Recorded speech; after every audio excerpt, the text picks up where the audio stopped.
December 2025లో Bangladesh పరిస్థితి మొత్తం చేయి దాటిపోయింది. మామూలుగా జనం తిరిగే రోడ్ల మీద ఇప్పుడు మంటలు, రాళ్ళు ఇంకా గొడవలు మాత్రమే కనిపిస్తున్నాయి. ఒక యంగ్ లీడర్ చనిపోయారని స్టార్ట్ అయిన బాధ చివరికి పెద్ద కోపంగా మారి అక్కడున్న సిస్టమ్ని, వాళ్ళ ఐడెంటిటీని, ఇంకా చెప్పాలంటే చరిత్రని కూడా ఎదిరించేంతలా తయారయ్యింది. దీంట్లో షాక్ అయ్యే విషయం ఏమిటంటే ఆ కోపం బంగ్లాదేశ్ బోర్డర్ దాటి ఇండియా వైపు మళ్ళింది. ఒకప్పుడు బంగ్లాదేశ్ పుట్టడానికి కారణమైన ఇండియా మీద ఇప్పుడు ఆ ద్వేషం తిరిగింది. నమస్కారం, నా పేరు సెరీనా. వెల్కమ్ టు నిజమా సెరీనా.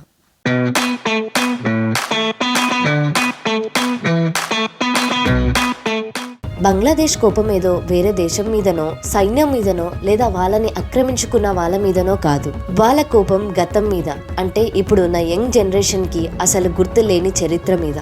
పొలిటికల్గా ఉన్న ఫ్రస్ట్రేషన్ వల్ల వాళ్ళకి నిందలు వేయడానికి ఎవరో ఒక్కరు విలన్లా కావాల్సి వచ్చారు. అంతేకాక వాళ్ళ పక్కన ఉన్న దేశం మీద కూడా వాళ్ళకి కోపం ఉంది. ఎందుకంటే ఆ దేశం ఒకప్పుడు తోడుగా ఉన్నా సరే ఇప్పుడు వాళ్ళ మీద ప్రెజర్ పెడుతుందనే వాళ్ళ ఫీలింగ్. ఇప్పుడున్న పరిస్థితి బరువేంటో అర్థం కావాలంటే మనం 1971కి వెళ్లాల్సిందే. అప్పుడు అంటే ఇప్పుడున్న మన బంగ్లాదేశ్ అంటున్న ప్రాంతం ఈస్ట్ పాకిస్తాన్గా ఉండేది. వాళ్ళ భాష వేరే, వాళ్ళ కల్చర్ అంటే వాళ్ళకి చాలా గౌరవం. కానీ పొలిటిక్స్లో మాత్రం వాళ్ళని ఎవ్వరు పట్టించుకునే వాళ్ళు కాదు. ఎలక్షన్స్లో గెలిచినా సరే వాళ్ళకి పవర్ ఇవ్వకపోయేసరికి పాకిస్తాన్ మిలిటరీ వాళ్ళని దారుణంగా తొక్కడం స్టార్ట్ చేసింది. స్టూడెంట్స్ని చంపేశారు, చదువుకున్న వాళ్ళని, తెలివైన వాళ్ళని వేటాడి మరీ చంపేశారు. ఊర్లకి ఊర్లు మట్టిలో కలిపేశారు. ఆడవాళ్ళ మీద అత్యాచారాలని ఒక ఆయుధంలాగా వాడుకున్నారు. అప్పుడు దగ్గరగా 1 కోటి మంది జనం ప్రాణాలు అరచేతిలో పెట్టుకొని పారిపోయి వచ్చారు. ఇండియా తన బోర్డర్స్ని క్లోజ్ చేయలేదు. పారిపోయి వచ్చిన వాళ్ళ కోసం క్యాంప్స్ పెట్టింది. ముక్తి బెహనీకి వెపన్ సప్లై చేసింది. ప్రపంచమంతా ఈ విషయం గురించి మాట్లాడేలా చేసింది. చివరికి పాకిస్తాన్ యుద్ధం మొదలుపెట్టినప్పుడు ఇండియా డైరెక్ట్గా మిలిటరీతో దిగింది. జస్ట్ 15 రోజుల్లో ఇండియన్ ఆర్మీ దాకాలోకి ఎంటర్ అయిపోయింది.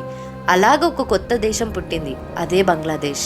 ఆ రోజుల్లో ఇండియా వాళ్ళకి కేవలం పక్కనున్న దేశంలా కాదు, వాళ్ళని కాపాడిన దేవుళ్లా కనిపించింది. కానీ గవర్నమెంట్స్ మారిపోతే ఆ విశ్వాసం కూడా మెల్లగా తగ్గిపోతుంది.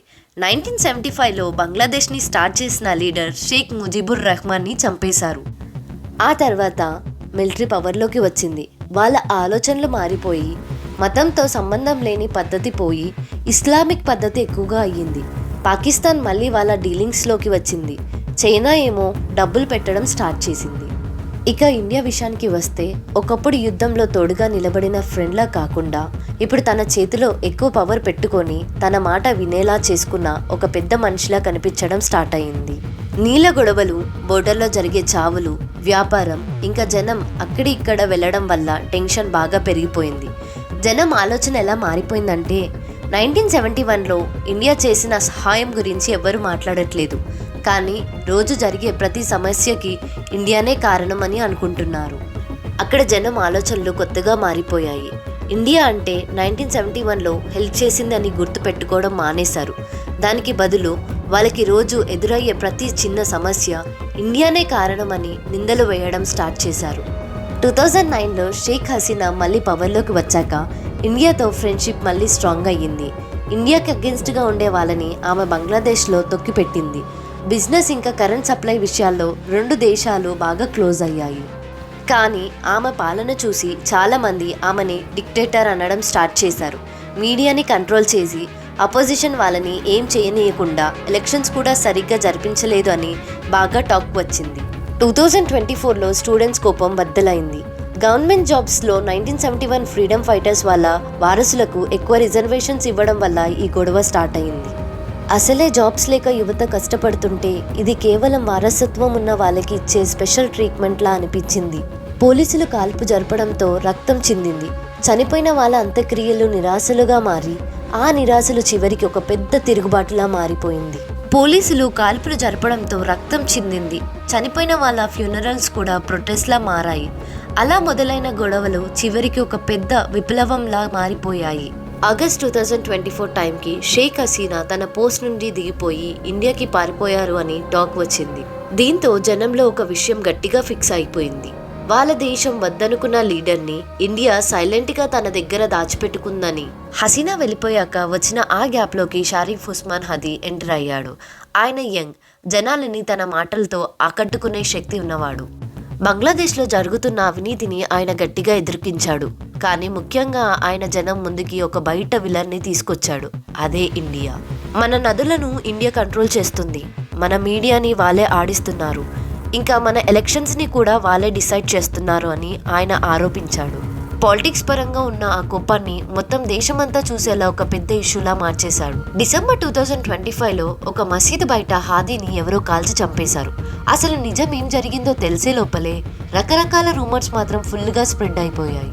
హాదీని చంపిన వాళ్ళు ఇండియా వైపు పారిపోయి ఉండొచ్చని పోలీసులు అన్నారు. అంతే, ఆ ఒక్క మాట చాలు. జనం దృష్టిలో హాదీ ఒక గొప్ప త్యాగిలాగా మారిపోయాడు. ఇంకా విలన్ ఎవరో కాదు, ఇండియానే అని వాళ్ళు ఫిక్స్ అయిపోయారు. హాదీ చనిపోయాక జనంకి విధ్వంసం చేయడానికి ఒక లైసెన్స్ దొరికినట్టు అయ్యింది. ఇండియాకి సపోర్ట్ చేస్తున్నారని ముద్రపడిన మీడియా ఆఫీసుల్ని తగలబెట్టేశారు, జర్నలిస్ట్ని కొట్టారు, ప్రెస్ ఫ్రీడమ్ని దేశద్రోహంలా చూడడం స్టార్ట్ చేశారు. చివరికి బంగ్లాదేశ్ని స్థాపించిన షేక్ ముజీబుర్ రహమాన్ మెమోరియల్ని కూడా పాడు చేశారు. గతంతో సంబంధం లేకుండా మొత్తం తుడిచేస్తే గాని శాంతించరేమో అన్నట్టు తయారయ్యారు. ఆ కోపం కేవలం దేశం లోపల ఆగిపోలేదు. చిటగాంగ్లో ఉన్న ఇండియా డిప్లొమాటిక్ ఆఫీస్ మీద దాడి చేసి దానికి నిప్పు పెట్టేశారు. ఇక ఢాకాలో అయితే జనాలు గుంపులుగా చేరి ఇండియాకి వ్యతిరేకంగా అరుస్తూ ఇండియాని వెళ్ళగొట్టాల్సిందే అని డిమాండ్ చేశారు. దేశం మీద అధికారం అనేది చివరికి ఒక పెద్ద నాటకంలా మారిపోయింది. ఇలాంటి భయంకరమైన సిచ్యువేషన్స్లో అసలు మంచి చెడు అనేది లేకుండా పోయింది. దేవుణ్ణి తిట్టాడని అబద్ధం వేసి ఒక హిందూ వ్యక్తిని జనమంతా కలిసి కొట్టి బతుకుండంగానే తగలబెట్టేశారు. దీంట్లో ఇండియాకి అసలు సంబంధమే లేదు. కానీ ఇది చూస్తుంటే ఏం అర్థమవుతుందంటే బంగ్లాదేశ్లో ఇప్పుడు చట్టం పని చేయట్లేదు, కేవలం జనం ఆవేశంతో మాత్రమే రాజ్యం వెళ్తుందని ప్రూవ్ అయింది. విక్టరీ డే రోజున హస్నత్ అబ్దుల్లా జనంలో ఉన్న కోపాన్ని ఇంకా రెచ్చగొట్టి దానిని 2 దేశాల మధ్య పెద్ద గొడవలా మార్చేశాడు. ఇండియా నుండి 7 సిస్టర్స్ని విడదీయడానికి బంగ్లాదేశ్ హెల్ప్ చేయాలి అని ఆయన బహిరంగంగా ప్రకటించాడు. మిగతా ఇండియాని ఇంకా నార్త్ ఈస్ట్ స్టేట్స్ని కలిపేది ఒక చాలా సన్న దారి మాత్రమే. దానినే చికెన్ నెక్ అంటారు. గతంలో ఉగ్రవాదులు ఇండియాలో గొడవలు చేసి సేఫ్గా దాక్కోవడానికి బోర్డర్ దాటి బంగ్లాదేశ్లోకి పారిపోయేవాళ్ళు. హసీనా రూల్లో ఉన్నప్పుడు ఆవిడ ఇలాంటివి జరగకుండా చూసుకునేవారు. కానీ ఇప్పుడు హస్నత్ అబ్దుల్లా చేస్తున్న వార్నింగ్ చూస్తుంటే మళ్ళీ ఆ పాత పద్ధతి తీసుకొస్తాం అన్నట్టుంది. అంటే ఇండియాకి ఉన్న ఆ జాగ్రఫికల్ ప్రాబ్లమ్ని వాళ్ళు ఒక ఆయుధంలా వాడుకుంటామని బెదిరిస్తున్నారు. ఇండియా గవర్నమెంట్ వెంటనే బంగ్లాదేశ్ రిప్రజెంటేటివ్ని పిలిచింది. ఇలా ఎక్స్ట్రీమిస్టులు మాటలు జారడం, బెదిరించడం కరెక్ట్ కాదు అని గట్టిగా మందలించింది. ఇండియా రియాక్ట్ అయిన విధానం చూస్తే పైకి కామ్గా ఉన్నా చాలా సీరియస్గా ఉన్నట్టు అర్థమవుతుంది. దేశం ముక్కలు చేస్తామని మాట్లాడితే ఊరుకునేదే లేదని ఇండియా క్లియర్గా సిగ్నల్ ఇచ్చింది. ఈరోజు బంగ్లాదేశ్లో 2 రకాల ఆలోచనలు పోటీ పడుతున్నాయి. ఒకటేమో ఇండియా తన దేశానికి స్వేచ్ఛ ఇచ్చిన గొప్ప ఫ్రెండ్ అని గుర్తుపెట్టుకుంది.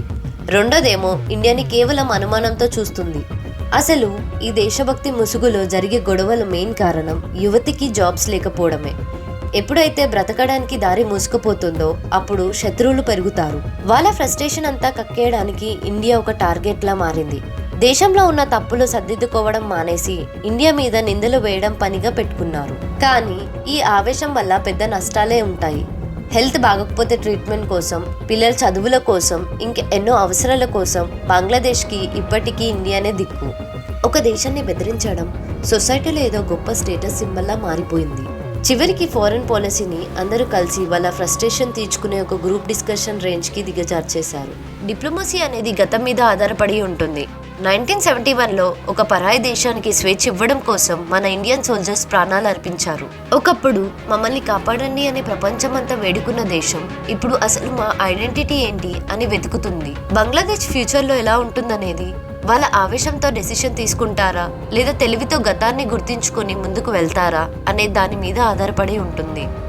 కోపం జనాలను గుంపులుగా రోడ్ల మీద తెచ్చి పోగు చేయగలదంతే. కానీ దేశం బాగుపడాలంటే అక్కడ పరిస్థితులు నిలకడగా ఉండాలి. ఎలాంటి ఫ్యూచర్ కావాలో బంగ్లాదేశ్ ఇప్పుడు డిసైడ్ చేసుకోవాలి.